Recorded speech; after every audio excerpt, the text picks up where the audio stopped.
Guys, welcome back to Falcons Central Radio on the Pro Football Central Radio Network. I'm your host, Aaron Freeman, founder of FalcFans.com. I'm joined by my good friend Scott Karasik over at Sportsnot. We are back this week to talk about the Falcons' win over the Oakland Raiders. The Falcons are now 1-1 in the 2016 season. We'll talk about that.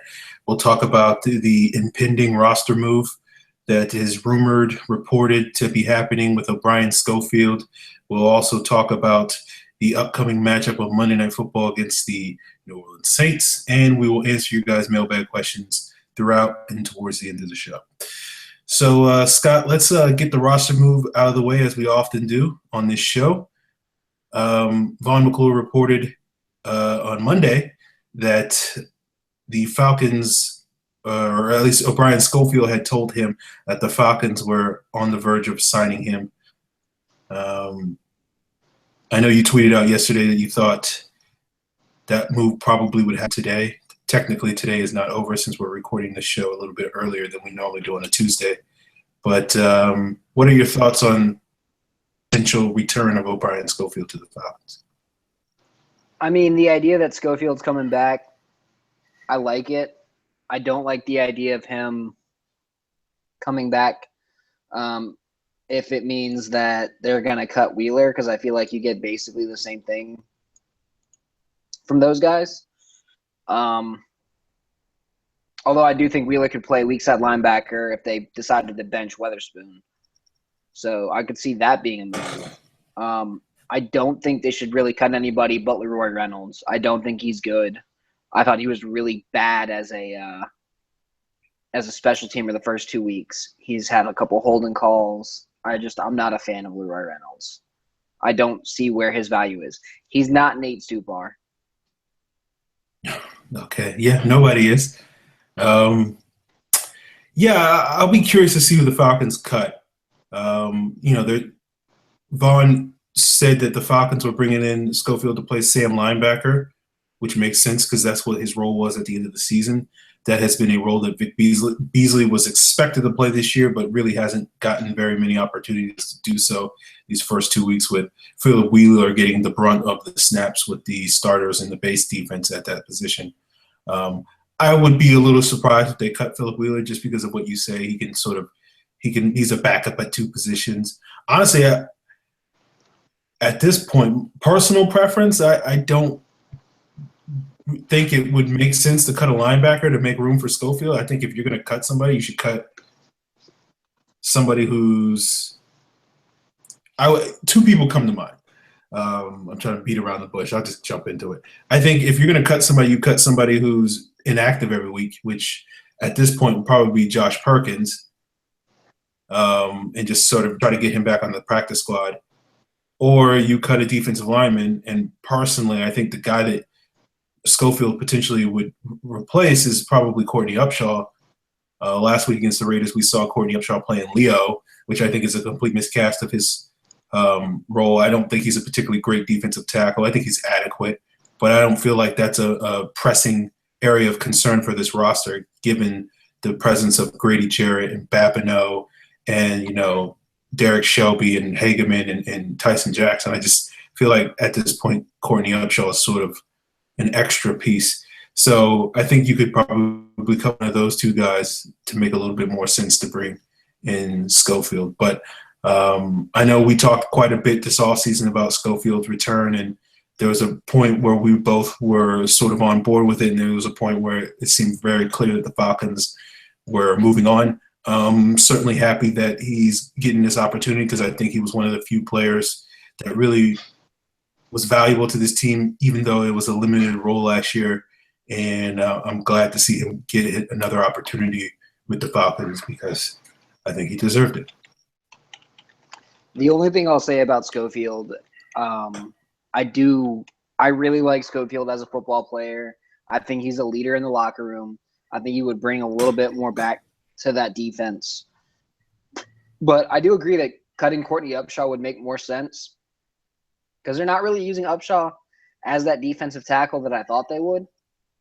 And when they have, he's been kind of, again, I'm with you on that, he's been bad. So why not bring in Why not bring in Schofield to play that base Leo? I know you're saying strong side linebacker, but why not have him play base Leo when Brooks Reed is out? And then when Brooks Reed gets back, that's when you put him back out to strong side linebacker. Unless they're thinking maybe Vic Beasley can do the base Leo now. Yeah, I mean, to me, it's very interesting how the Falcons sort of deployed. We've talked about this on last week's show. It was very interesting how the Falcons deployed their defensive line rotation last week against the Raiders, and we'll talk a little bit further about that further along in the show. But yeah, it was Derek Shelby and Courtney Upshaw splitting reps at the Leo position throughout most of the game in the base defense.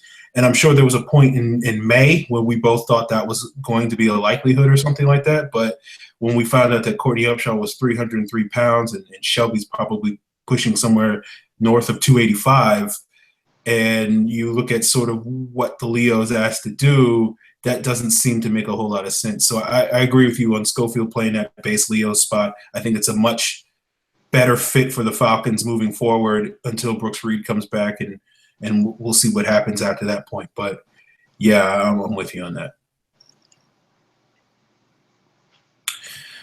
All right. Now, before we move on, Scott, to the Raider game, I do want to ask you, do you feel like Schofield's going to bring something to the pass rush, which has been an area of criticism for this Falcon defense? Do you feel like he can add something substantial there, or is he just more of a Band-Aid solution there? I mean, I think Schofield is one of those guys that you put on the team and you put him in the base package and he provides more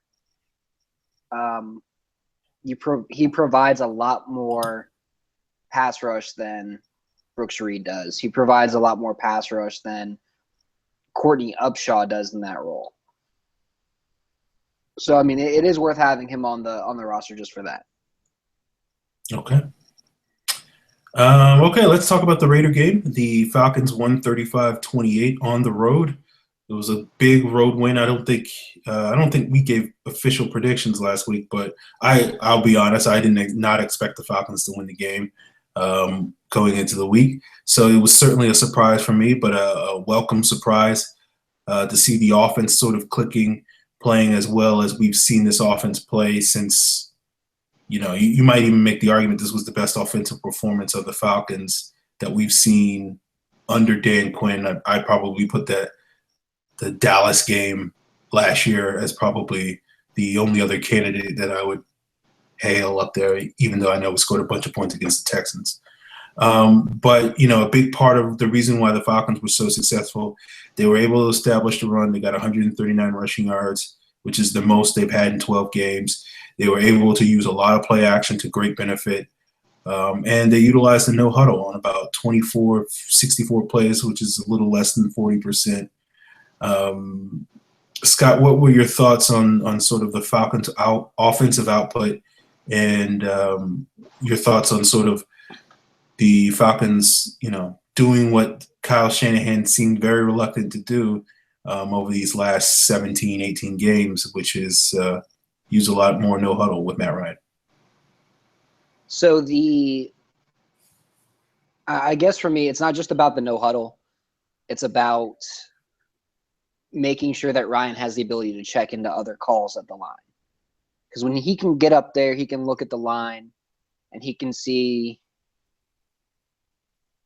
oh, hey, there's 7 in the box. I'm going to check. And he checked 2 or 3 times, even outside of the no huddle, in the plays that wound up being bigger gains because he checked to it. That Devontae Freeman 18-yard run, yeah, it was in the no huddle, but he looked at the line, he made a check, and then handed it to Devontae Freeman, who had 18 yards on the play. That big play to Julio, that 48-yard toss, right at the line, he made a call. I don't know if it was a dummy call, if it was just a standard call, but he made a call, checked to something, and then went for it. So there were a couple times when you just saw, like, he's feeling comfortable in the offense. He's going to put up the ball. He's going to look for the matchup, and he's going to make a check based on that matchup. Okay. Yeah. I don't have anything else to add to that. Yeah. It's not. I know we talked a little bit about Kyle Shanahan sort of loosening the reins this offseason. I thought two things needed to happen for this offense to sort of take strides. I think Matt Ryan needed to work on his sort of footwork and sort of the mechanical things that I think held him back a little bit last year, with playing in an offense that was going to ask him to roll out of the pocket quite a bit. And we saw that on Sunday. And also, I think Kyle Shanahan needed to allow Matt Ryan to sort of dictate more things at the line of scrimmage, which was a strength of his, and sort of leaving it all up to the center, which is often a hallmark of the West Coast offense, because that was an issue when Greg Knapp was here when Michael Vick was a quarterback, where he was not really allowed or asked to audible, and Todd McClure was asked to do all those sort of checks at the line. I think that was a big step for Kyle Shanahan. I don't expect the Falcons to sort of just go all no huddle all the time for the rest of the season. But I do feel like this is something that the Falcons have, that the fact that they've had success with this now means that when it's necessary, that the Falcons can sort of call upon it and allow those things to happen.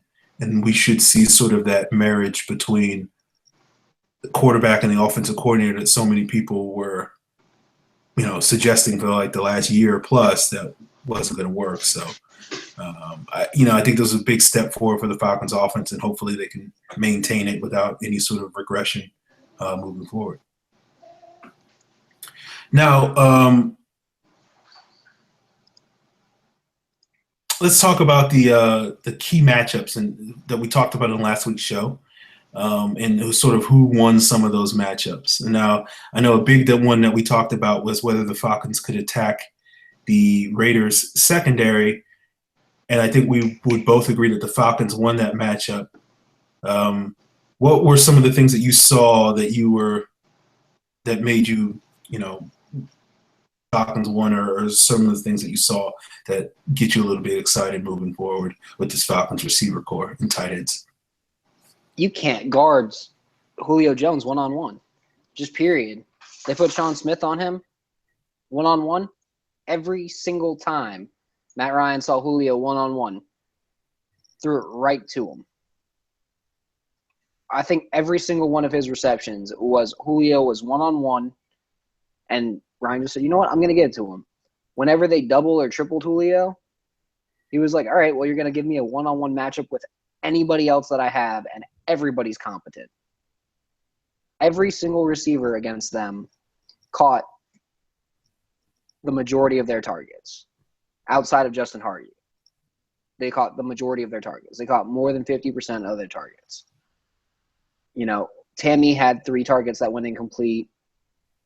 Aldrick Robinson had 1. Mohamed Sanu had 2, and then Hardy had 2.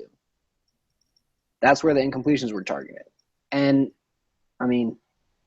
I just see a much better team when they understand that Julio isn't going to be the only option. And when defenses start realizing, oh man, it's not just Julio. I've got to cover Austin Hooper, the backup tight end. I've got to cover Aldrick Robinson, the 4th wide receiver. I've got to cover Tevin Coleman lining up out there. I've got to cover Devontae Freeman lining up out there. I've got to cover Sanu. I've got to cover Hardy. I've got to cover Gabriel. The Falcons have so many different options and so many different receivers that they could literally just force matchup problems against every single defense. They looked at Emerson. They were like, all right, well, Emerson's having trouble guarding speed. Put Aldrick Robinson on him. Robinson burned him for that 20-yard catch. They looked at Smith. They said, oh, Smith can't cover Julio one-on-one, so whenever he's one-on-one with Julio, we're going to throw it to Julio. They looked at Hooper and were like, they can't cover tight ends because they keep forgetting where they're at. And Hooper got 3 big catches just from that alone. And then Tammy on a resurgence for his career, it looks like, over the past 2 seasons. He looks like he's on pace for another career year this year. Yeah, it can add anything else to that. I think one of the interesting things I noticed last year when watching the tape was whenever the Falcons saw that the other team was playing cover one, Matt Ryan almost always threw it to Julio. And I haven't gotten the opportunity to really look at the all 22 this past week's game to really look at what the Raiders' coverages were. But it did seem like quite a few of those instances, as Scott alluded to, where Julio got the ball, they were in cover one as opposed to cover three. And it certainly paid off for the Falcons in a major way. Julio obviously was the leading receiver of the team. He was instrumental in that drive that sort of gave them the go-ahead touchdown to go up 20-21. I guess that was late in the third quarter. With the like a 20-something yard reception and then the big 48-yard bomb. So when Julio is able to make plays, his offense seems to click. And that was one of the issues I think they struggled with in week one, where they really weren't able to get Julio involved until later in the game.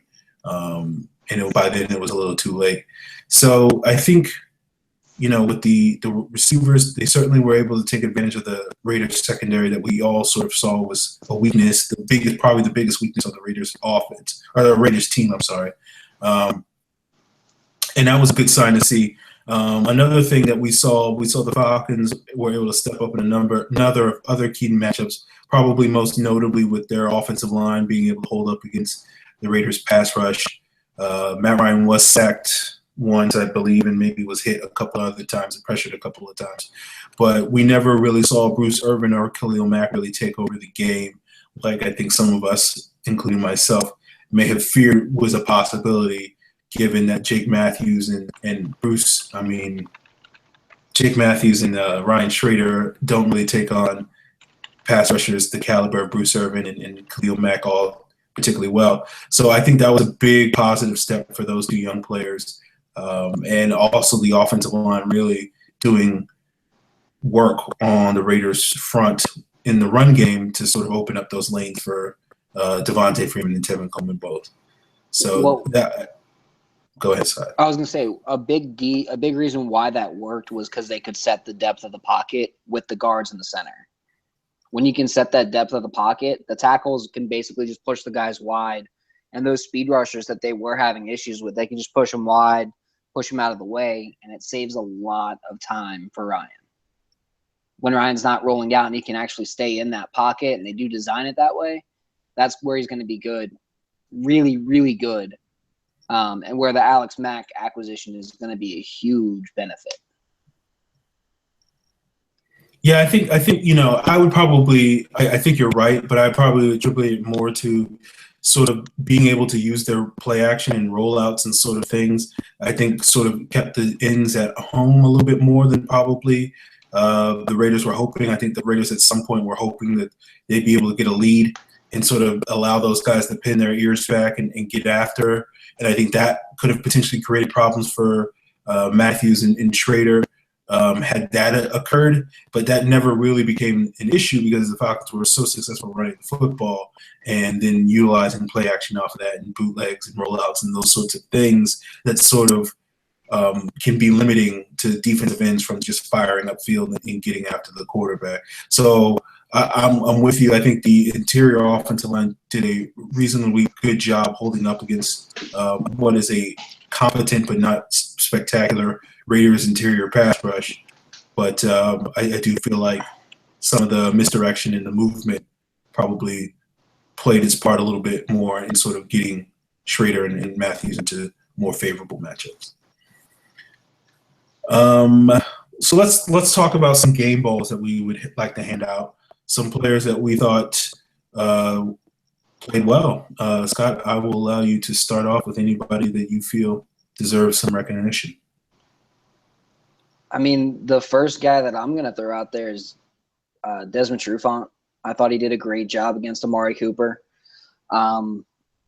He followed him for the most part. There were, I think, 2 or 3 plays where they were in a matchup zone as opposed to a full-on man-on-man where it was Trufant against him. And when the Raiders saw it, they went right after Cooper because they were like, it's a matchup. It's a matchup zone. That's what we're going to do. Cooper tried to get away with one where he ran out of bounds and then ran back in. The Falcons didn't cover him because they knew that he ran out of bounds. Once the guy runs out of bounds, he can't be the first one to touch it, and he ran out of bounds on his own volition. So I hate to say it. I understand why they did that because they were going to cover any of the other 9 guys who were eligible for a pass at that point.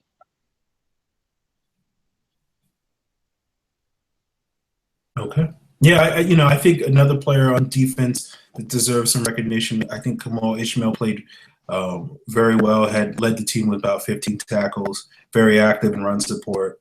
I know the Raiders wound up having like 155 rushing yards against us, so it's not as if our run defense was amazing. But I do feel like without Ishmael sort of stepping up and being very active sideline to sideline and coming downhill in the box, that probably could have potentially been a much higher number and a little bit more problematic for the Falcons defense. I think Ishmael has played very well these first 2 games, has been very effective and sort of, I think, somewhat to a certain degree masking some of the inefficiencies with Deion Jones and the linebackers, sort of helping those guys out a little and acting basically as a third or fourth linebacker, depending on the situation. I think he's played very well, and I think it's one of the reasons why, even though Keanu Neal might come back this week, I feel like the Falcons can be pretty comfortable that they don't have to rush Keanu Neal back sooner rather than later because of how well Ishmael has been playing. And he'll get a big test this week against the Saints because we know they'll probably put him in a little bit more situations where he'll be matched up in coverage. But I feel like these first 2 games have been real big confidence booster for him, and hopefully he'll be better prepared to sort of deal with that situation on Monday night. Scott, was there anybody else that you wanted to point out that you thought maybe on offense or defense that stood out to you and deserves a game ball? On offense, the tight end group. I'm not going to single out a single tight end, but between Hooper, Tammy, and even Toilolo, they had, 10 catches for 180 yards and a touchdown. Just them attacking the seam, them going – Hooper's ability to go deep was very prevalent today. You saw what kind of player Hooper could be long-term once he starts to get those shorter routes down. He could be that Tony Gonzalez, not saying Tony Gonzalez in his prime, saying Tony Gonzalez in like his Atlanta years type tight end with better blocking. Tony Gonzalez in his prime, there's like 3 guys in the league that are that good, and one of them fell off a cliff, and that's Jimmy Graham. It's Travis Kelce and it's Rob Gronkowski.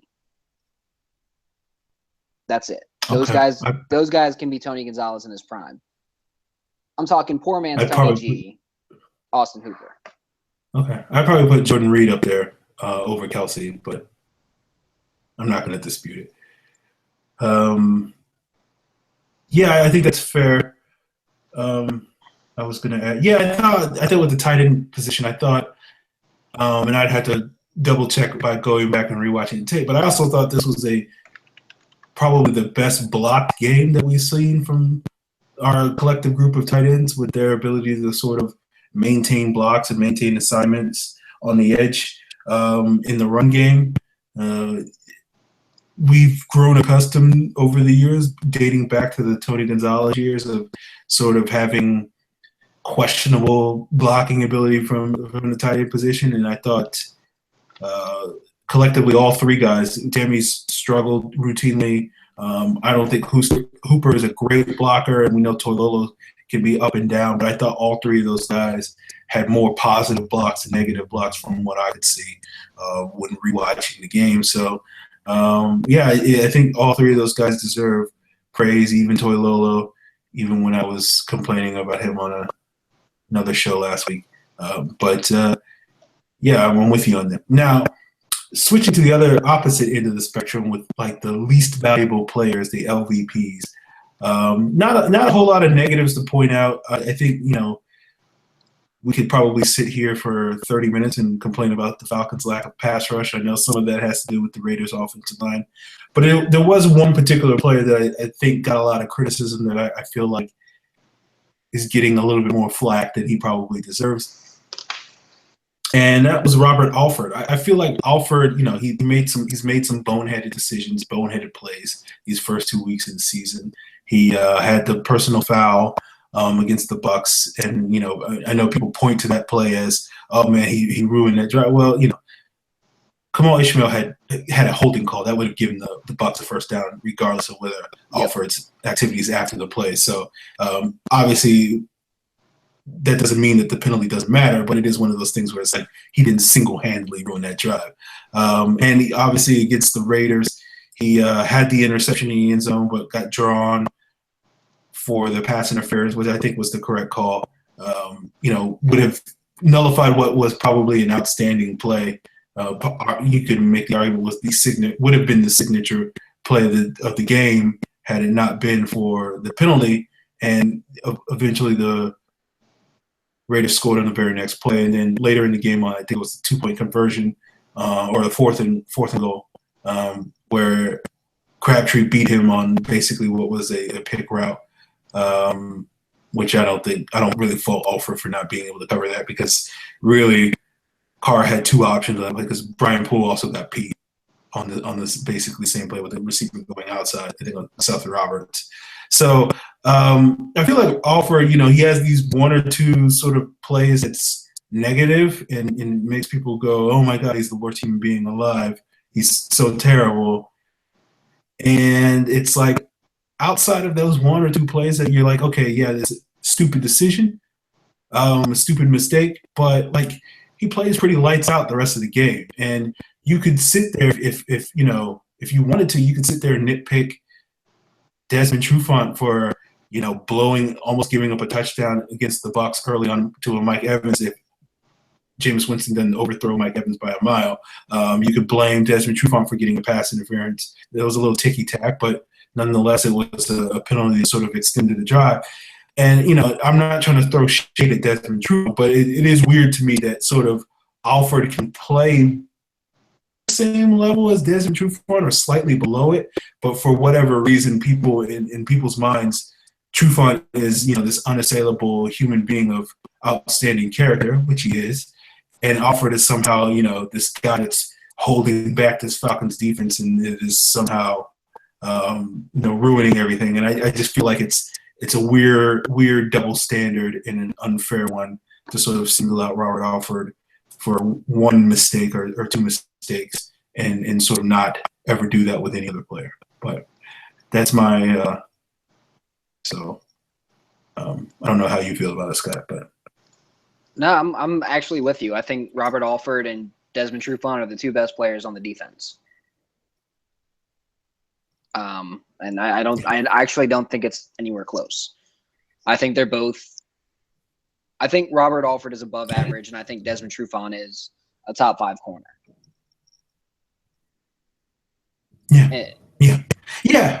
I think, I wouldn't sit here and tell you that I think Robert Alford's every bit as good as Desmond Trufant, but I think you see some of these games where he plays just as well, if not better than Trufant, dating back towards the end of last season when we saw a couple of games where Trufant wasn't playing great football.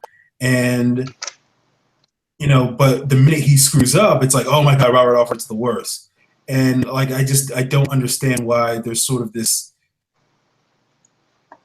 cloud that hangs over Robert Alford when he consistently, despite the one or two mistakes that he may make, plays really good football that's better than, as you just said, better than pretty much anybody else on this defense.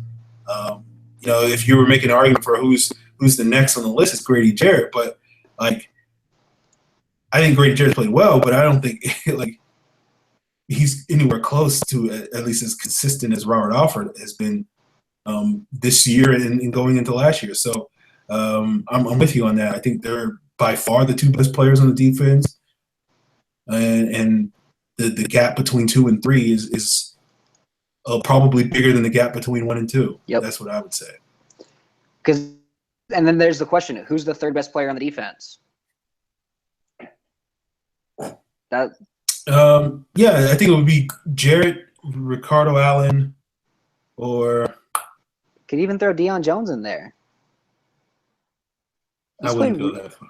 I wouldn't I go that thought far. he's played well. I thought he's played well the first 2 weeks. I think he's done some positive things, but I think I wouldn't He's put him. still a minute away. He's still a minute away. I agree with you. But I'm saying that's how much of a talent gap there is on this defense right now. That's a fair statement. Yeah, I'm sitting here trying to think of someone who's clearly been better than Deion Jones. I'd probably put Brian Poole above him, but like it's not an obvious candidate, so I'd have to sit here and think about it. So The only one I would have a say is point Kamal there. Ishmael. There you go. Yeah, we literally were talking about him 4 minutes ago, so how could we forget him? But yeah, That 13 draft doesn't look too bad when you look at it as, right. hey, it was Allen, or no, it was Alfred, Ishmael, Trufant, and then for use of a better word, Ryan Schrader, and then Paul Warlow, who gave you some solid talent for a year and then solid backup duty now. Okay. Look at Warlow as I'm just saying, look at him as a 7th-round pick. Okay. He was undrafted. I'm letting it go. You can't say that it wasn't a good value. That's all I'm going to say. Okay. You're right. I'm sorry, I can't. I'm trying to hold it in, but yeah, you're right. He's good in his role right now, is what I'm saying. Okay. You're really trying to push me. But okay, yes, Scott. Yes. We're being positive this week. So we did get a question about this Raiders game from Jelani234. He asked, after reviewing the tape of the Raider game, can the issues on defense be fixed through coaching, or is it the talent side? I mean, it's probably a little bit of both. When you're missing the starting Leo, when you're missing, the starting weak side linebacker, when you're missing a starting strong safety, when you're missing essentially the nickel cornerback, that's 3.5 starters, I'll say, that you're missing. If you're missing those guys, how can you say that this team is really – how can you accurately judge the talent of this team based on the talent that's out there? So you got to let everybody get healthy. I wouldn't say it's as much of a coaching thing either, because I think the scheme makes sense. The scheme's really simple. And I think Deion Jones has been looking good. I think Beasley he's taken a step forward in run defense and probably a big step backward in pass rush, but he's going to get there eventually. And I feel confident that Vic Beasley will eventually get there.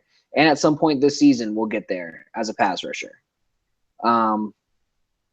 But you can't miss your starting Leo and then put Courtney Upshaw and Derek Shelby out there at Leo and expect positive results. You just can't. Now you could put O'Brien Schofield out there. You just can't put Courtney Upshaw or Derek Shelby out there.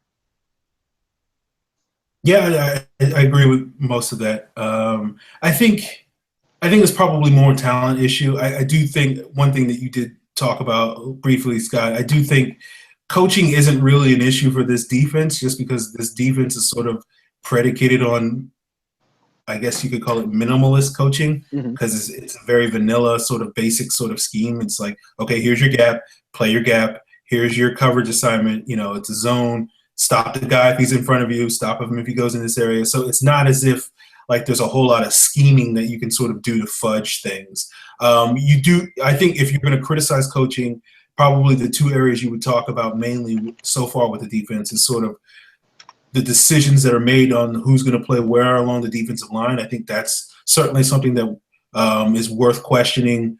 Some of the roles and guys playing out of position a little bit up front, and whether or not the Falcons should be a little bit more willing to dial up their blitz a little bit more. But other than that, I don't think ultimately, at the end of the day, coaching is really the problem with defense, because I do think this scheme makes it so that it's about having overwhelming talent. It's so vanilla that you sort of, in order for it to really click, defensively, you need to be able to overwhelm teams with your talent level. And I think a lot of that depends on overwhelming teams with your defensive front. And I don't think the Falcons really have that. I don't think we are untalented up front, but I don't think there's anybody out there that you can be like, oh, this dude is going to be a problem. I don't think any team is looking at the Falcons defensive line and thinking, oh my God, I'm afraid of this guy. Freeney's does some things, Jarrett does some things, Babineau does some things, etc. But it's not as if, you're not looking at a Fletcher Cox, you're not looking at a Michael Bennett, you're not looking at a Khalil Mack or anybody like that up front that's really scaring. So I do feel like until this defense gets players like that, until maybe Vic Beasley emerges as a player like that, or Jarrett takes another step forward and becomes that sort of player, it's really going to boil down to the talent. So I hope that answers your question, John. All right, let's move on to the Saints game. Now, this is a big game. We're going to hear about it all week. This is the 10th anniversary of the infamous, if you're a Falcon fan, infamous if you're a Saints fan, Katrina game where the Saints came back, played in the Superdome. It's 10 years plus a day when the game is played on Monday. So the Falcons will be playing on Monday Night Football. They do not have a particularly good record on the road in primetime games. I don't think Matt Ryan really has a good record over. I think he has a losing record in primetime games overall. I had to check that though, but I know that he's like 1-5 on Monday night, or I don't know. Either way, it's not good. 1-5, I think, in primetime games, and like 0-4 and road primetime games, and 0-4 in road Monday night games. So hopefully that streak ends this week. I do feel like the Falcons are a much better team than the Saints, but because of all the other stuff that's going on with this game, because of the team's tendency to sort of not play their best football in prime time, it does make me concerned if they'll play up to their talent level. But Scott, what are your sort of thoughts going into this game? Why does every year have to be a goddamn Katrina game? Every single year.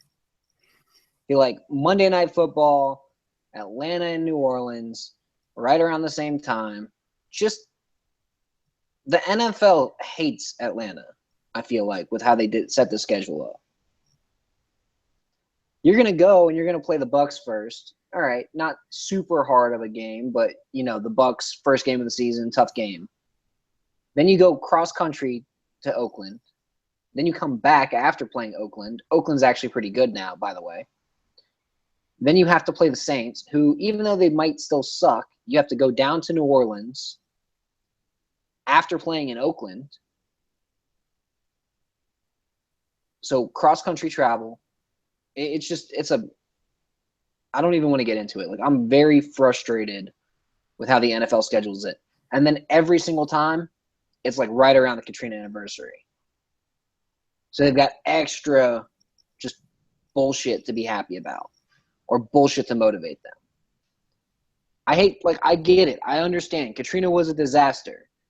I had a bunch of kids from New Orleans who actually came up to Atlanta and went to high school with me for my senior year because of it. But it's been a decade. It's been a decade from that game. Can we move on at all? Okay, a lot to unpack there. Look, I think the schedule is the schedule. I think complaining about the schedule is sort of a waste of breath. That's sort of built into the NFL. Some years you're going to get a favorable schedule, some years you're going to not. Some years you're going to deal with injuries, some years you're not. It's just part of this situation. So I think, that's like, oh man, I can't believe I got to pay this electricity bill. Why does my electricity company make me pay money every year?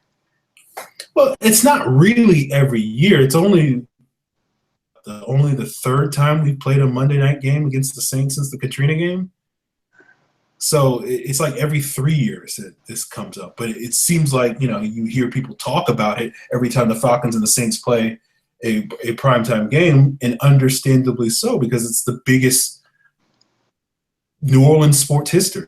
Like, I get it. Like, I'm not complaining about it. Like, the 98 Super Bowl every once in a while. We talk about the NFC Championship game every once in a while. I mean, I'm sure Braves fans still talk about, what was that, the 95 World Series? Like, it's a big moment in that city's sports history, in Atlanta sports history. So it's something that comes up quite a bit. Yeah, is it frustrating? Sure, I get that. But, like, at the end of the day, it's just a thing. Like, it's at the end of the day, all that really matters is the Falcons have to go out and win the game. If the Falcons go out and win these games, which they historically haven't since Sean Payton and Drew Brees have been there, they're going to be talking about that. They're just going to be talking about, oh, man, look, you remember how great Matt Ryan was, or Michael Turner was, or Vic Beasley was in this one game? That's what people will start talking about. But because the Falcons never really go out there and play great football to give people something else to talk about, they're always going to bring up Steve Gleason, the famous or infamous, depending on your perspective, punt block. Like, I don't look back at it and be like, oh, I can't stand it. It's like, had the shoes been under the feet, that would have been the most amazing thing I ever saw in my life. So it is what it is. I just think people complaining about it gets a little tiresome, because it's like, woe is me. Win the game and no one's going to care. That's what I would say. But we'll see. Let's talk about some of the injuries that both teams are relatively beat up, considering how early the season is. The Saints are really beat up in the secondary. P.J. Williams left the last week's game against the Giants with a concussion. Was carted off, taken to a hospital, but apparently no spinal issue, just a concussion, which is a good sign for him. I don't know whether or not he's going to play this week. I'm gonna say that he's not.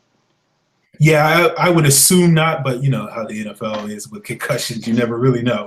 So no, I think the NFL's gotten to the point where a concussion like what he suffered, you're out at least a week and a half. At least a week and a half worth of practice, and at least a week and a half with a game. I'm just saying, based on what I've seen since they redid their rules and all the concussion shit came out, that's what it looks like. So I don't think he's going to play this week. I mean, generally I would agree with you, but it just, this year has brought up a lot of issues on how the league deals with concussions and whether or not teams are sort of forthcoming and forthright about that. So, it wouldn't completely shock me if he does wind up playing on Monday night, especially given the extra day to sort of clear the protocol. But we'll see how it goes. But if he doesn't play, then the Saints certainly will miss him in the secondary, because they're already missing Delvin Breaux, who's out with a broken leg. Kenny Vaccaro also is dealing with an ankle injury, and I really don't even know who the Saints' backup cornerbacks are. So they would probably certainly struggle to deal with the Falcons receiver, even if Julio is sporting a calf injury. I know who their backup cornerbacks are, and they're trash. It's a guy named Ken Crawley and a guy named Devontae Harris. They were both college free agents. They're both bad. They're both really bad. Then you also have Sterling Moore, who is also pretty bad. I wouldn't sleep on Sterling Moore. Was actually pretty good. He was actually really good last year for the Bucs, and he did a decent job against Odell Beckham. Again, relatively speaking, last week against the Giants. He had his hands full. He certainly got beat quite a few times, but that kind of comes with the territory. So if they're putting Sterling Moore on the Falcons' best receiver, what's that going to look like? Well, it's just going to sound horrible, but it wasn't so bad for the Bucs last year, so I can't necessarily assume that it's going to be horrible for the Saints. Again, I'm not going to sit here and act like Sterling Moore's going to shut down anybody or anything like that, but he can compete with guys. He can play in the slot. They could shadow Julio with him if they wanted to. You're saying it wasn't too bad for the Bucs last year? So Julio went off for 162 yards and for 93 yards. I think it was pretty bad for the Bucs last year. Well, fair enough, but it is one of those things where, if you give up a 90 yards to Julio, that is kind of containing Julio Jones. So that is kind of a win for the D. Let me rephrase. If you can keep Julio out of the end zone, you have effectively contained him for the game. Even if you give up, well, maybe not 170 yards, but if you can hold him to like 90 yards and no touchdowns, you have one. That's a win for the defense. He scored a touchdown in the first game, not in the second game. So that's what I'll say. Again, I know people are going to be like, no way Sterling Moore can check Julio Jones. And again, I'm not saying it. I'm just saying, like, if he can hold Julio and injured Julio to 90 yards and 0 touchdowns, that's a win for the Saints defense. They'll take that. I think, that's certainly an area where the Falcons can attack, particularly if Moore's dealing with Julio, then that should allow guys like Sanu and Robinson and some of those other guys to sort of attack the Ken Crawleys of the world. So either way, it should favor the Falcons significantly. The other injuries, Zach Strief is dealing with a chest injury. Donnell Ellerbe is out with a quad. Josh Hill is out with an ankle.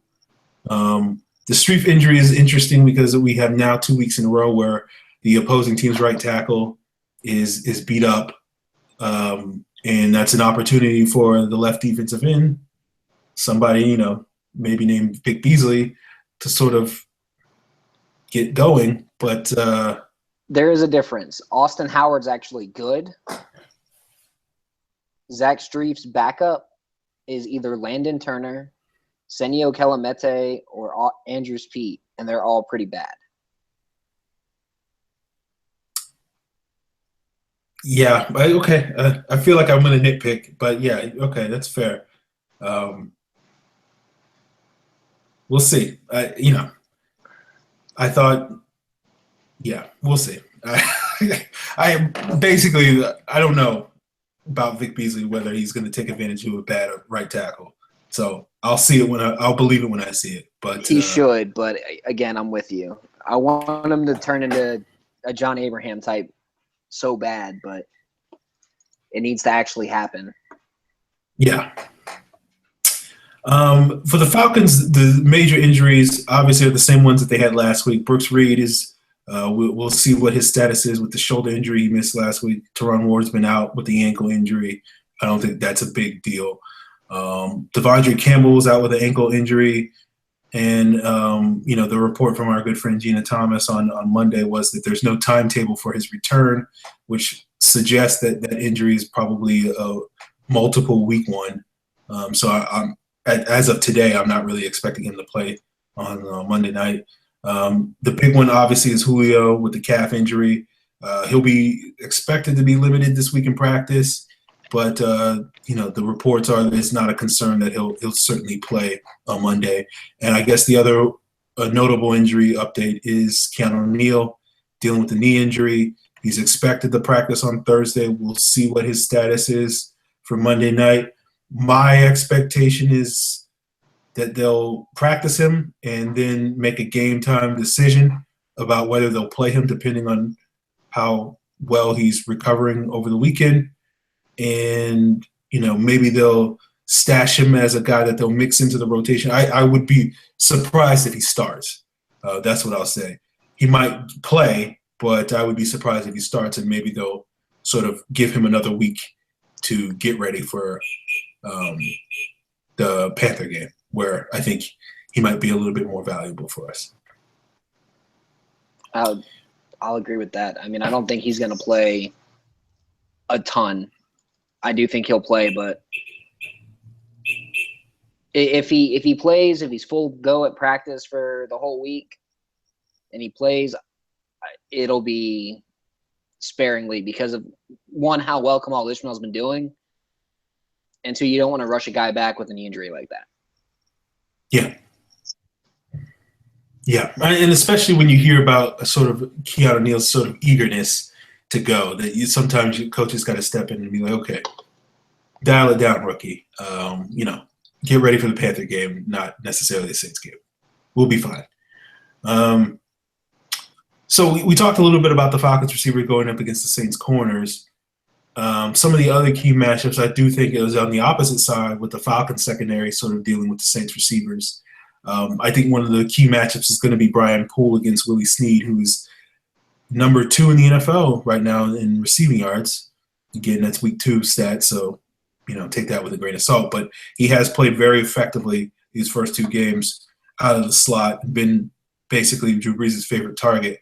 So that's going to put a lot of pressure on Poole if he continues to maintain those nickel snaps, or whether or not the Falcons will choose to move Alfred inside and then sort of, I don't know if that means Poole kicking outside or CJ Goodwin getting reps. I don't know how that's going to work, but that'll be an interesting matchup for sort of the Falcons to sort of contemplate in this run up to the game. Because if you're looking at the Saints receiver core, I do feel like Snead is probably the one that's the quote unquote scariest to deal with, because he can do a lot after the catch. And Brandon Cooks, I know, is very explosive, but I feel like we should be okay with Cooks. Like, he'll probably make a couple plays, but I think we'll be fine with him. So we'll see. I think as long as they put Trufant on Cooks, they can neutralize Cooks. I think you have to put Alford on Snead when he's on the field. Otherwise, you're just wasting it. Unless, for whatever reason, they want to put Alfred on Cooks and Trufant on Snead. As long as those 2 guys are on those 2 Saints, we'll be good. Yeah, I think it'll be interesting, because I do feel like the Falcons will put a lot of emphasis on sort of holding Cooks and Snead, and I think that will open up opportunities for Michael Thomas. And we'll see, how the Falcons deal with that. I don't think Michael Thomas is, he's not explosive or anything, but he does have a little bit of that Marcus Colston in him, where he can sort of be that chain mover on third downs, because he presents such a sizable target for Drew Brees. So this is going to be an interesting matchup, because I think when you think about the secondaries, most people would consider the Falcons secondary to be a strength and the Saints secondary to be a weakness. But it is interesting that when you look at meaningless week 2 stats, but the Falcons have given up 7 passing touchdowns this year, which is like 31st in the NFL, and the Saints have given up 1, which is like 3rd in the NFL. In terms but of how many rushing touchdowns have they given up? I think it's like a lot, so fair enough. But yeah, I think it would be interesting to see whether or not, I'm sure if we were watching a Saints show, they'd be talking about, oh, look at this Falcons secondary. It's supposed to be good, but it's not as good. And this is an area where Drew Brees can attack it. And I only mention that because I do feel like, as we say every time we play the Saints, I think it boils more down to, can the Falcons get pressure on the quarterback than necessarily what the secondary can do. Because if you give Drew Brees time, he's going to find open receivers. We've seen that for basically a decade. So that, to me, is more important than sort of the secondary's matchups. But I do feel like, obviously, you have to cover guys. But what are your thoughts, Scott, on sort of where the Falcons defense can sort of win against the Saints offense? Is it the pass rush? Is it in the secondary? It's got to be the pass rush. I mean, that if you can stop the run and you can force them to be one-dimensional, you've got to affect Brees. Because if you can affect Brees, even if it's just inside, you got to get a hand on them. Like, I would love to see Grady Jarrett and John Babineau play in that nickel set. I know I said it last week. I'm saying it again this week.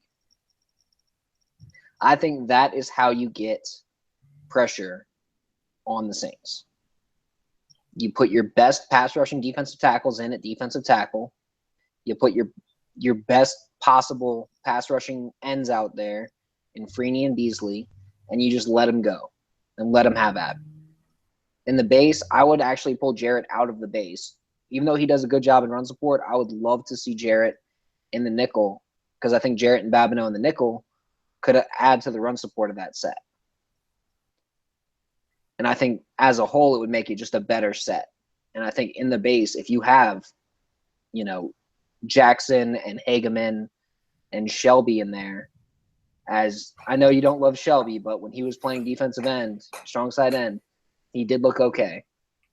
So if you have Hageman in there at the 3, you have Jackson in there at the 1, or even Hageman at the 1 and Jackson at the 3, and then Shelby at the 5, I think you'd have a much better group to stuff the run.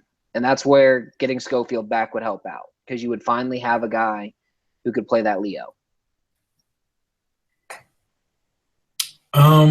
Yeah, I think you literally could say any combination of pass rushers, or any combination of a base defense or a nickel sub package up front could potentially be better than what the Falcons have been doing these first 2 games.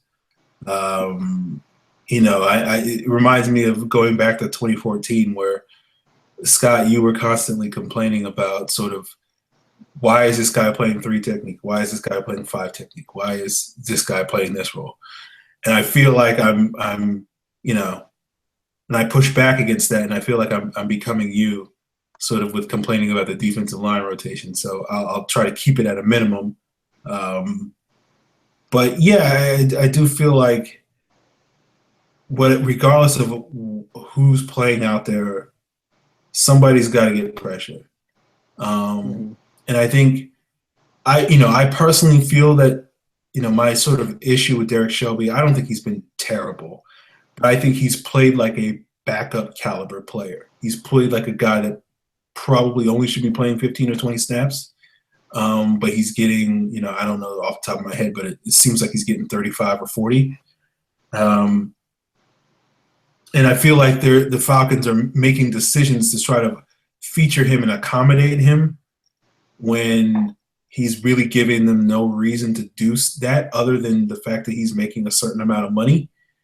And that bothers me to a certain extent. And so that's why I'm particularly hard on Derek Shelby than probably a lot of people feel like it's fair to be. Because I just feel like at this point, he's probably like our 6th best pass rusher at best, which basically to me means that he really has no business being in the nickel. And he's not really doing a whole lot against the run.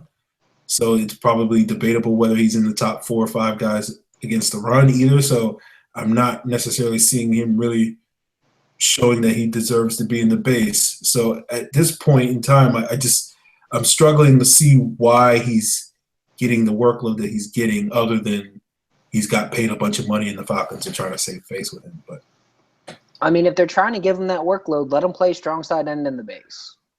That's his spot, honestly.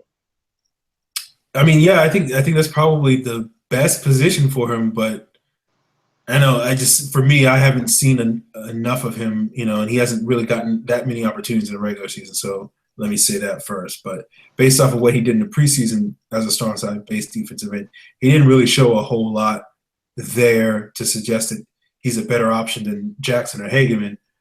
We're, I think, purely basing that off of what he did in Miami, and he doesn't look like the same player he was in Miami from my perspective. But I'll back off a little bit on Derek Shelby a little bit this week. So I'm trying to think. They could always re-sign Embu. Yeah, I think that makes sense. I thought he looked good in the preseason. I don't understand why they cut him. I really don't. I agree. I thought he really had an opportunity. I know, didn't he get nicked up or something in like that last preseason game, I thought? He might have. And that might have been why they cut him, was they did that and they let him heal up, and it wasn't really an injury settlement because he passed the physical. But yeah, that's my only guess. We do have a couple of mailbag questions about the Saints game. Your boy J94 asks, can the rookie defenders handle Breeze? I think so. I think if they get back Campbell, that would be the key. You need someone who can cover that seam and cover it effectively. And I think that guy is Campbell. Yeah, I mean, Breeze is a different animal. I think last year was problematic in that first Saints matchup, because that was really the first game that we played against a quarterback that could really just sit back there and pick apart our defense with this sort of vanilla schemes. I think with the added speed of Deion Jones, potentially if Campbell returns this week, even though, as I mentioned earlier, I'm not sort of expecting that to happen. And sort of Brian Poole being in the mix and maybe Keanu Neal, they will certainly be tested because a lot of what Drew Brees likes to do is attack the middle of the field. And that's why Snead has been so productive this year.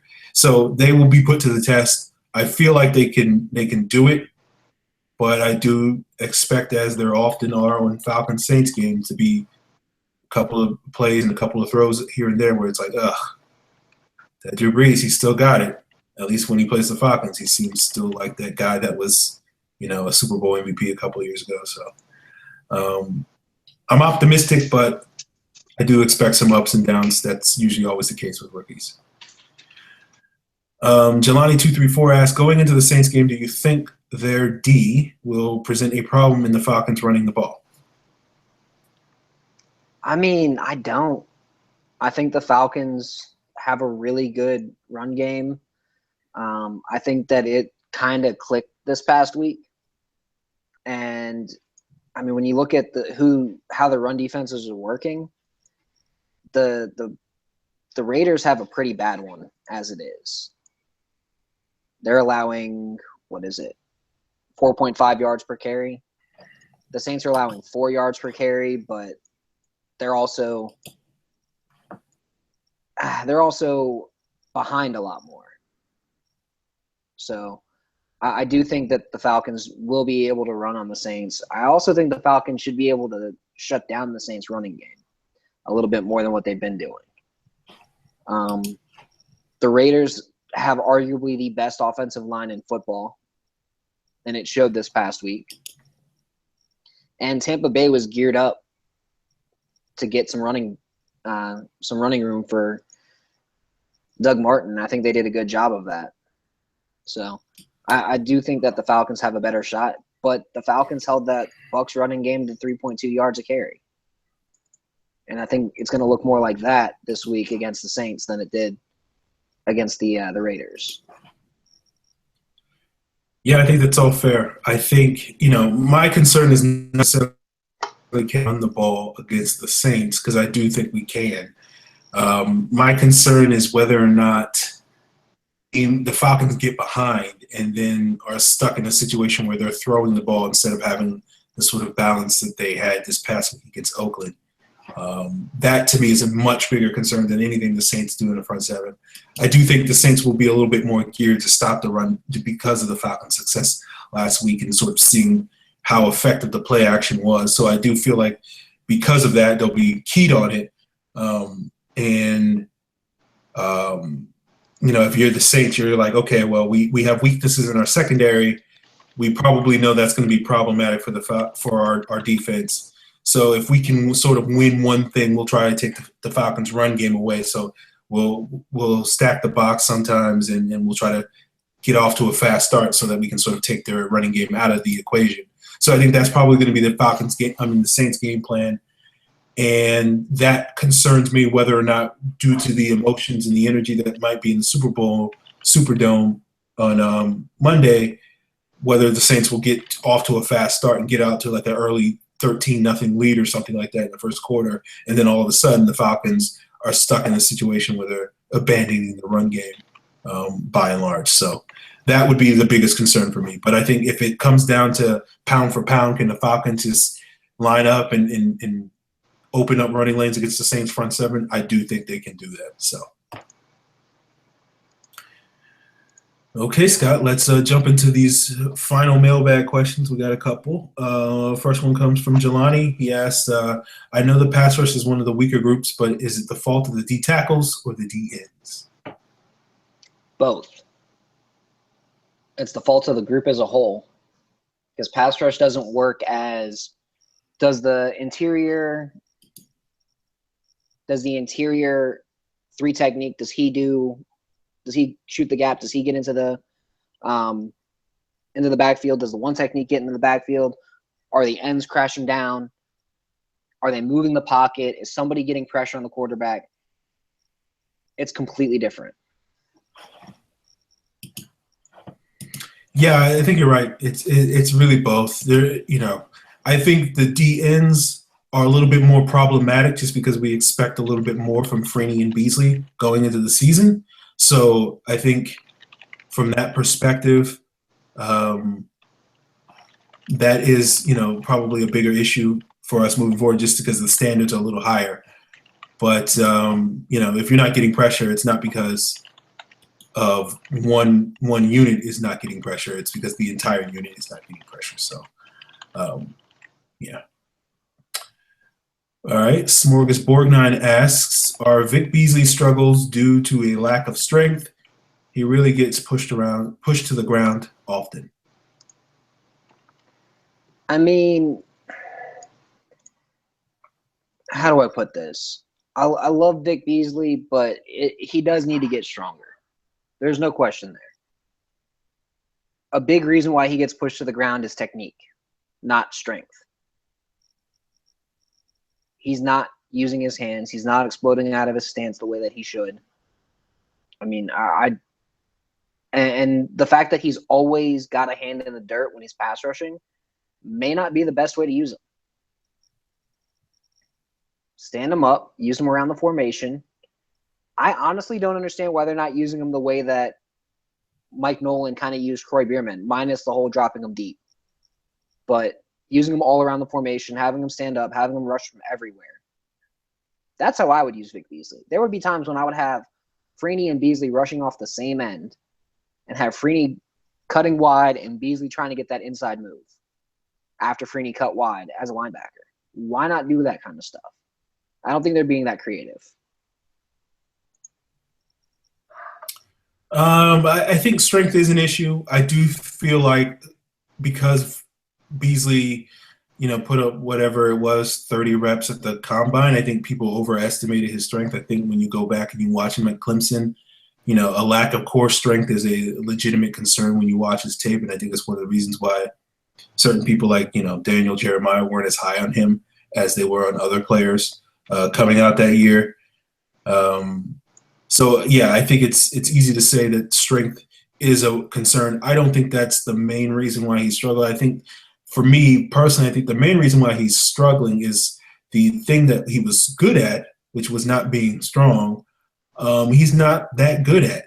And I think that's really more focused on his burst and his first step quickness. He's a speed guy. He's a guy that's going to win with speed.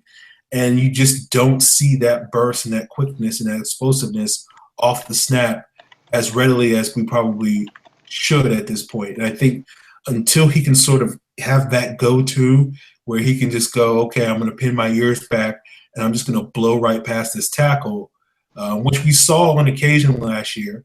The sack he got against Tyron Smith is a prominent example that sticks out, that is burned into our retinas. But until we can see that coming from him, and we're not seeing that this year for, various reasons, we can sit here and speculate till we're blue in the face.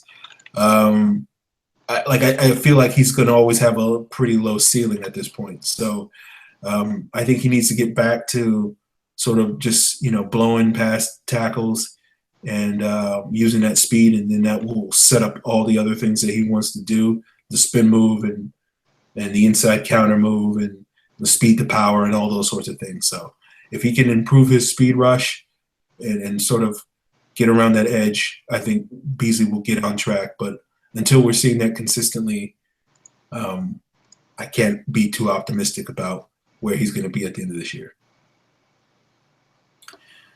Joshua Hammond, a.k.a. Whisper 2000, he asks, with the run defense being suspect, should the Falcons cut Upshaw and Shelby and sign Mbu and Croy? Replace Croy with Schofield, and I'm down. Okay. But I don't think you need to cut Shelby. I think you should just cut, Leroy Reynolds, because he's kind of useless. He's a waste of money. He's a waste of space.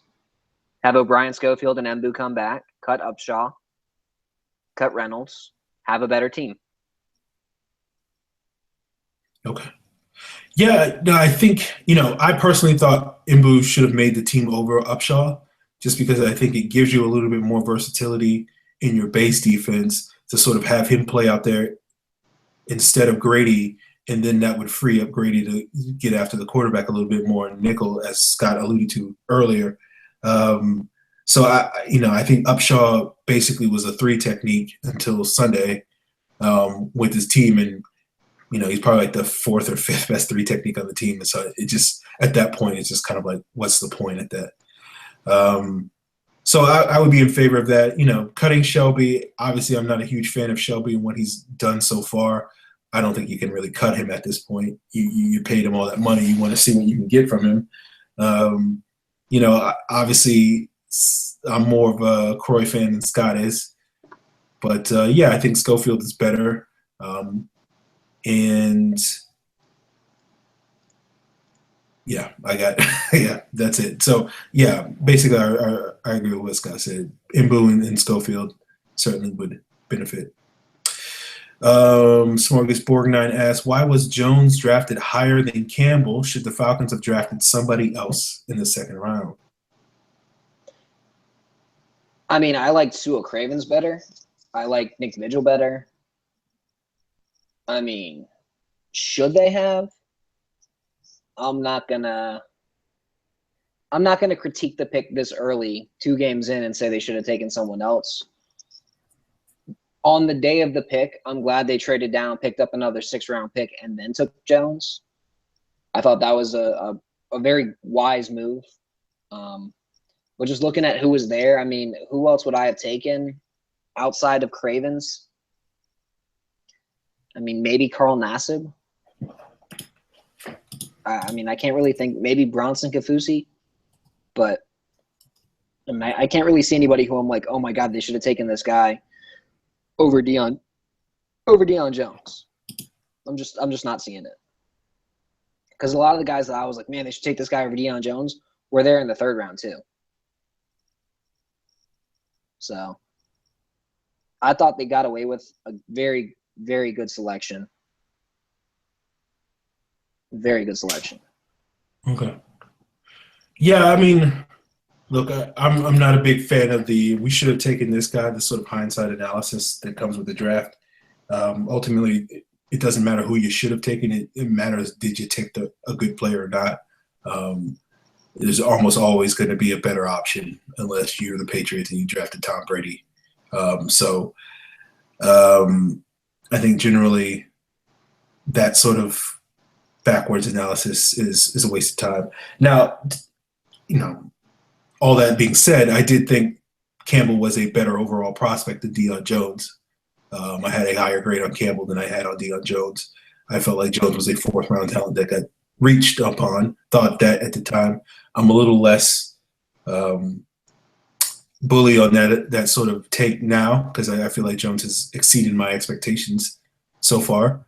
But I had very low expectations, as I often do. Just to answer this question, had it been me, I probably would have taken either Cody Whitehair or Tyler Boyd at that pick instead of Deion Jones, just because I think they were much better players and would have helped the team quite a bit. I feel like Boyd probably is an equal to Mohamed Sanu at this point, even as a rookie. I know many of you are not surprised by that opinion. Yeah, I feel like, whether to officially say, oh, we shouldn't have taken Deion Jones, again, I don't feel like that's really my place or anybody's place to really say that. At the end of the day, all that really matters is over the next 2 to 3 years, Deion Jones develops into a good middle linebacker or a good weak side linebacker or whatever, a contributor on his team. And even if he doesn't live up to his billing as a 2nd-round pick, as long as he contributes in some way in special teams or as a reserve, then he'll be contributing in some form or fashion. And that's all you can really ask for at this point. Jesse Lalamindra asks, after 2 weeks, name one player you want to replace on the starting roster and who you replace them with. Chris Chester. And, I mean, I don't care. Mike Person, Wes Schweitzer, Ben Garland. Pick a name out of the hat, throw them in there. They're going to be better. Okay. I don't quite agree, but I can't sit here and say you're crazy for thinking it. Surprise, surprise, I would probably go with Derek Shelby if you consider him a starter. He's not a starter. Let's go with someone who's actually a starter, Aaron. Okay.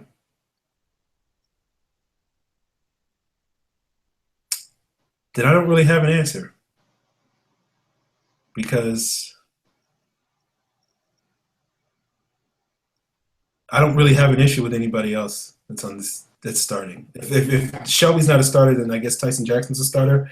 I don't really have a problem with Tyson Jackson what he's doing. Um, I think the whole he can't rush the quarterback thing. Like, okay, yeah, we knew that like 3 years ago. So, like, that's not a new development. Like, if you're still complaining about that, you're complaining about old shit. So, um, I guess Brooks Reed when he's healthy, I guess he's a starter. So maybe I replace it with Schofield. I guess. I mean, yeah, but then at the same time, that makes Brooks Reed's role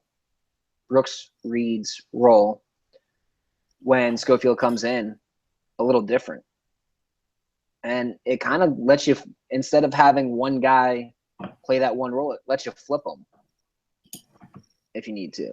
Maybe Reed just plays better on the right side. Maybe, Schofield plays better on the left. And then whatever side's the strong side, that guy's going to play strong side linebacker.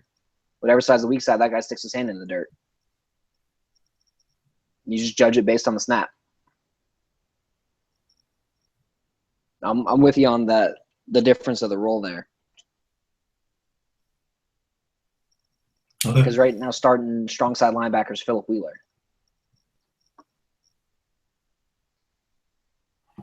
Yeah. Yeah, I'm sorry. I was looking at Derek Shelby's snap counts, and he's played more than any other defensive lineman. So 79 snaps this year. So congratulations, Falcon. You won that one. Your boy J94 asks, how good can Austin Hooper be? I mean, I think I stated earlier in the show, I think he could be that late run Tony Gonzalez good. That 80 catch, 800 yards, 7 touchdown tight end that people are looking at like, man, this guy is arguably a top 5 tight end in the league, and then a solid blocker on top of it. I don't think he's ever going to be Jason Witten.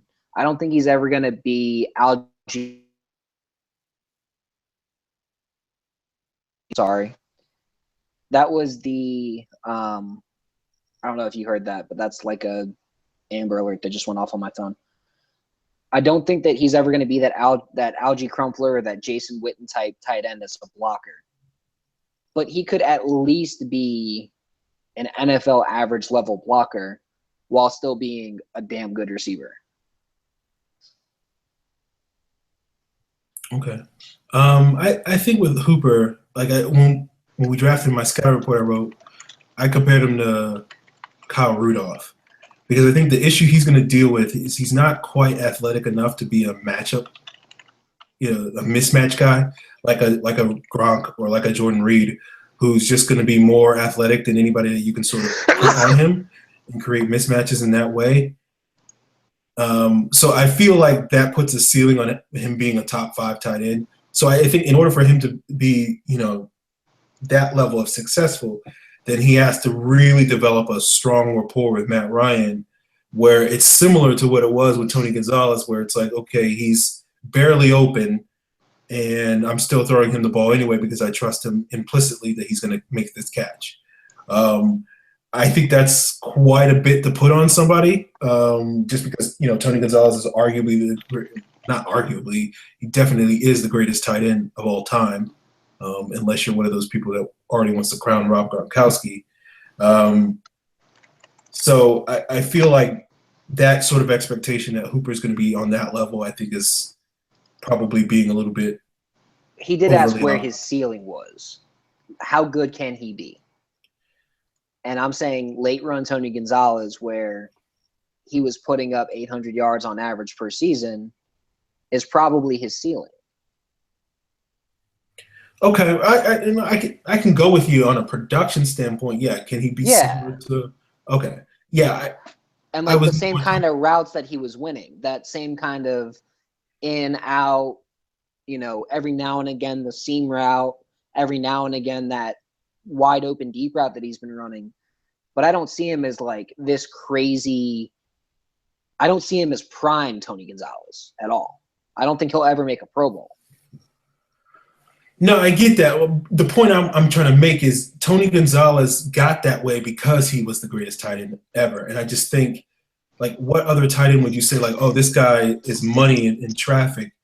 And even though, other than maybe Jason Witten, who's probably another guy that's potential Hall of Famer, like, I feel like putting those sort of expectations on Austin Hooper, sort of compensating for being probably a slightly above average athlete, it's just probably putting a little too much on him. So I feel like his ceiling really is effectively more, he can be an above average starting tight end. He can be a top 15 guy. He might even sneak into the top 10 and be in that sort of, if we're ranking tight ends 3-4 years from now, he might be like the 8th best tight end in the NFL, largely because of production. But I don't feel like he's going to be one of those guys like, oh man, Austin Hooper's he's going to kill you. Like, I guess probably a better example is Algie Crumpler in his prime. No, I was going to say Heath Miller. Like, okay. Probably not prime Heath Miller, but probably like towards the end Heath Miller, like that type of player where it's like he's going to get his production, he's going to get his yards, but you never go into a game like, man, that Heath Miller is super scary, and we got to worry about Heath Miller. It's just going to be like, oh yeah, I forgot they have Heath Miller because they have all these other weapons that we have to worry about, and then Heath Miller comes in and gets 6 or 7 catches for 60, 70 yards or whatever.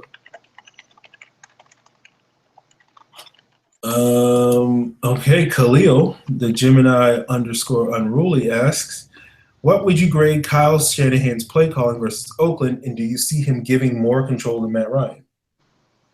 I thought his play calling outside of 2 red zone drives was pretty good.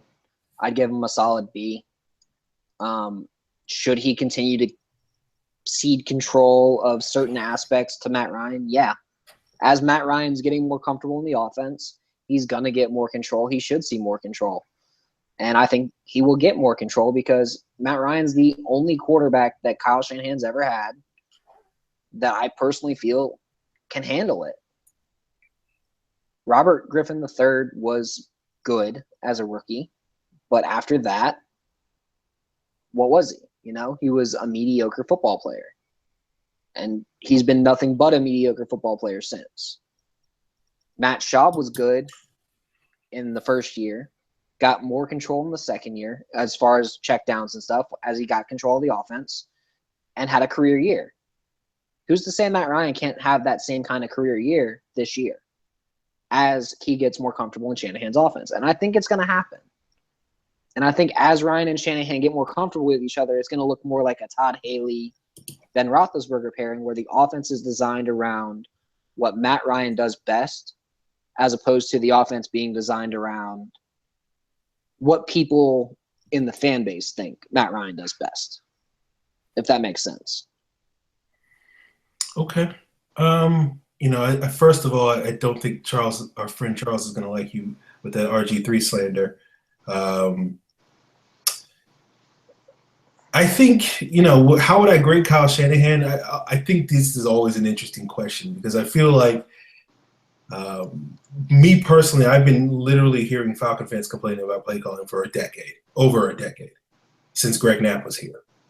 And it seems to me that every time the Falcons lose a game, there's somebody that's complaining about play calling. That's the reason why it was. And so I'm sort of numb to this idea. Like, either the Falcons are really unlucky and just always seem to have bad play callers, or sort of never having perfect play calling is just sort of the natural state of the NFL. I tend to believe it's the latter as opposed to the first one. How would I grade Kyle Shanahan? Like, I don't think his game plan was perfect, but I think, when you're calling 64 plays, or, in the case when the no huddle ones, when you're calling 40 plays, really, they're not all gonna be winners. And so for me, even if like I didn't like 6 of those plays and I'm like, oh, that was a terrible play call, at the end of the day, that's still like 90% of the plays that I didn't have an issue with. So that technically would be an A, right? Or a B plus or something like that. So Like that's probably what I would give Kyle Shanahan for his performance, and I'd probably give him that for the most part somewhere in the B range most weeks. Do I see him giving more control than Matt Ryan? Relative to last year, yes. Relative to this past week, probably not. I probably think we'll probably see a little bit more of him taking the reins this week, just so he can prove a point. I don't know. But I don't expect we're going to see very many games where, last week we saw about 38% no huddle. I don't think we're going to see that number get higher very often this season. It's probably going to go back down to maybe 15 to 20% most weeks. So, again, compared to last year, that's a lot more. Compared to what we saw last week, that's not as much. So it just depends on sort of what you're comparing it to. So I think in one way, yes, he's going to give more control to Matt Ryan. In one way, no. So we'll see. Our friend John at Leovani Lasada asks, does Matt Ryan have a chance to win MVP if he continues this pace? I mean, if he's up there around 4,700, 4,800 yards, keeps his touchdown or has his touchdown total between 30 and 35, and his interception total under 10, and the Falcons are, in the playoffs, 11-5 or 12-4, I could see that happening. I could see him. I don't see him winning MVP, but I see him getting votes, just like 2012. He didn't win, but he got votes. Yeah, look, technically, yes. If the caveat of this question being if he continues his pace, then he has a chance to win MVP. Is he going to win MVP? No. Right? It's just no. It's probably not going to happen. Just because he's probably not going to continue this pace. We were talking about Julio winning MVP last year at this point in time, and he didn't continue the pace because you can't really put too much stock in what pace guys set in the first 2 weeks of the season. I think Matt Ryan can certainly have a resurgent season. I think he can wind up playing very well this year. And, the sort of narrative of Matt Ryan stinks and we need to get rid of him may disappear at a certain point this year. And I'm hoping it disappears regardless of how the rest of the season goes. But, I think talking MVP is a little premature. Like the guy who's going to win MVP is going to be the guy that goes for 5,000 yards or 35 touchdowns or is playing on the best team. And, that's probably not going to be the Falcons just because we're a run-based offense. And, I know it's blasphemous for me to say, but I don't think we're going to finish this year with the best record in the league. So, I don't either. Call me crazy for thinking that. But, all right, we got another one from John. He asks, last question, or it's not really the last question, second question. So we are all – this is a fantasy football question. He's asking, so we're all going 0-2 this season because apparently in our Falcon Central radio fantasy league, Scott is 0-2, I'm 0-2, and so is John, and I think one other person is 0-2 as well. So let's see who's 0-2. I would say this, John. Scott and I have given up. We've allowed more points this year than any other two teams. So we've had some bad matchups where our opponent has just put up a bunch of points. That has not been an issue for your fantasy team. So you're going 0-2 is because your team is trash.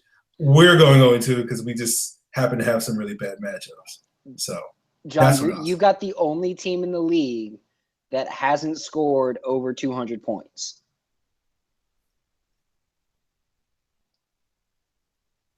There you go. I'm hoping I get my win soon, but I don't got any hope for you, John. So, got another question from John. Why do you think refs are so reluctant to call holding penalties on other teams? This happened a lot last year too. I don't know. I think Aaron would agree with me. There were probably 3 or 4 plays this past this past game where you're just looking at it like, how in the hell is this not a holding call? It just didn't make any sense. And then one of the plays that was a holding call was that play that Cooper went out and then back in, so he got the illegal touching penalty. So that was actually a better call than the holding call. But still, like, Jonathan Babineau had a play where he was getting literally grabbed from behind and dragged by the guard, and it wasn't called a penalty. I don't get it. Like, that's legitimately a penalty.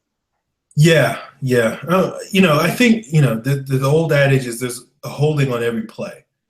And so refs are sort of trained to not be as quick to throw the flag on holding unless it's a blatant call and it affects the outcome of the play. Like, oh, this guy was about to make the tackle, and then an offensive lineman yanked him down. And, like the holding against Tyson Jackson, I think that was Gabe Jackson on that big draw play from Jalen Richard. They called holding on Gabe Jackson because Tyson Jackson was in the hole, at least was going to get a hand on Richard, and then he got pulled down. So I think, I think that one on Babineau was blatant. You're right. That one probably should have been called. I think in general, refs are going to miss holding calls. That's just kind of the way the game is played. And they're sort of taught to not sort of be nitpicky on it. And so blatant ones like the one we saw on Babineau on that particular play that Scott just described probably should be called, but most of them are probably going to be borderline on the spectrum of, is this a holding call that refs usually throw the flag on? So it just is kind of happens. It's not specifically against the Falcons. It's every team sort of experiences it. So I don't take it too personal that, they miss some holding calls, because it happens.